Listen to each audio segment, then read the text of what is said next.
In the current global and technological landscape we find ourselves in, political and societal discourse has been overrun with intellectual dishonesty and logical fallacies. In particular on social media, where platforms and voices of the fringe nature are given a voice. This leads us to wonder, how can we recognize and disprove an irrational argument without becoming irrational ourselves? Today we'll go through a few examples of logical fallacies and intellectual dishonesty that we should fight against and not fall into ourselves.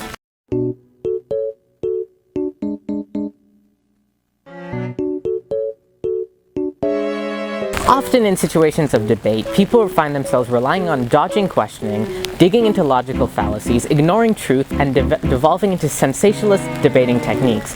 However, it is our responsibility to be intellectually honest, be guided by truth, and ultimately positively bring up those we disagree with instead of abruptly and negatively putting them down.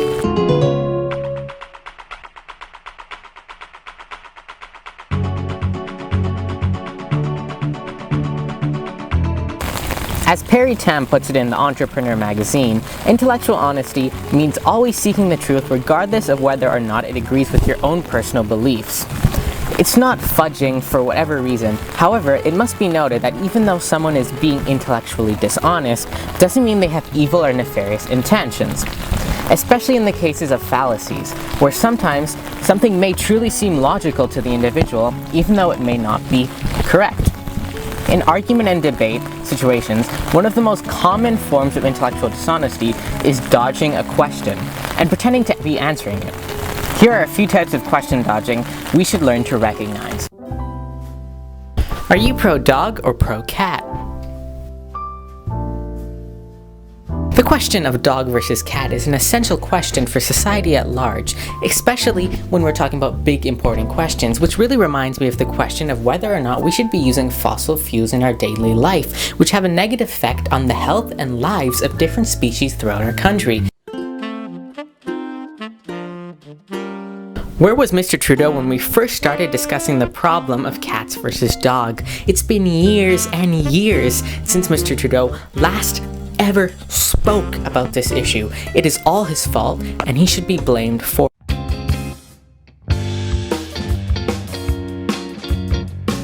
I think we need to catch up with the growing economies like China that continue to dogmatize the global economy. I don't know anything about cats and dogs. No one knows anything about cats and dogs. The whole planet doesn't know about cats and dogs. What are cats and dogs?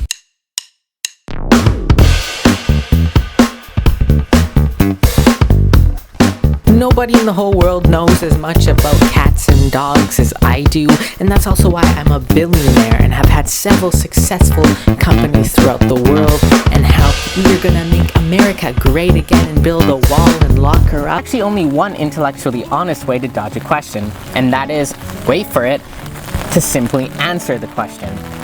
Next, there are logical fallacies, which are essential in recognizing an intellectually dishonest argument because they are so good at making someone think that something's right when it's not.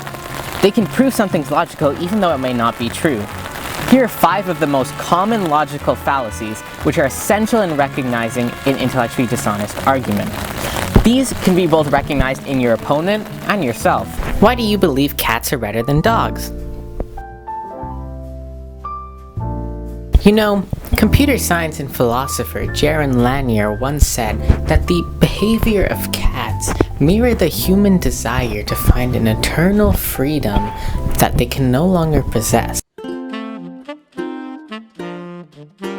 I like to think that cats and icebergs have a lot in common. When you think about it, icebergs, when placed in the ocean and the sun warms them up, tend to melt. And cats have a similar ability, if you think about it, where they're able to melt the hearts of human beings via their cuteness. They're kind of identical, which is why they're better than dogs.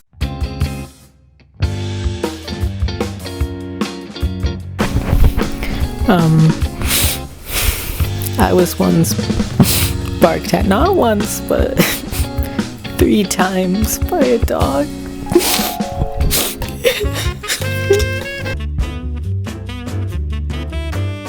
Once walking down 6th Street and a dog jumped out and he bit me.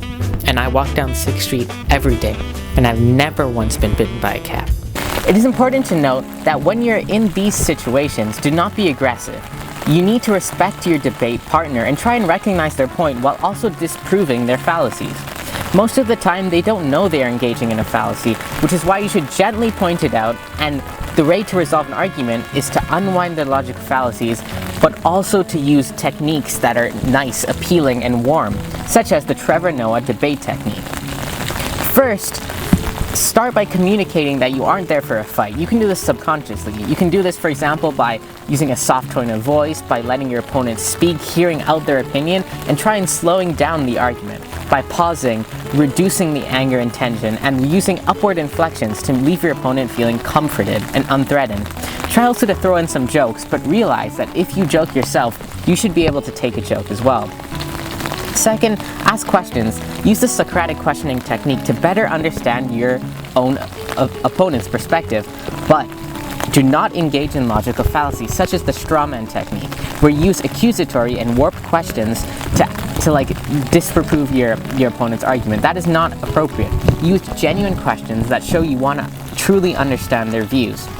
Third, use the yes but technique. If your opponent says a point that you disagree with, try and recognize something you agree with them and then combat it with a negative. For example, let's look at this one. Why do you hate dogs? Well, I don't like dogs because, one time I got aggressively bitten by one. My response to that would be, yes, I see how you may have had a negative experience with dogs, but realize that most people don't necessarily have those experiences, so it may have been a one-off.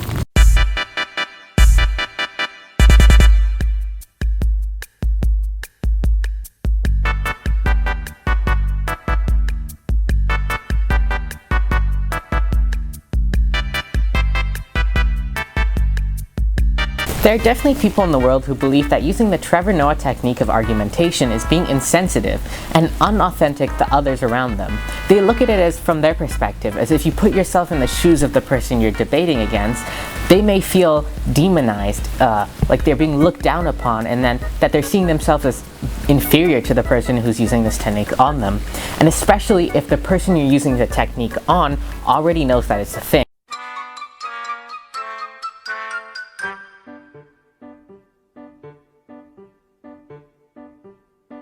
In conclusion, when we're talking about disproving someone else's argument, we are technically already in the wrong mindset.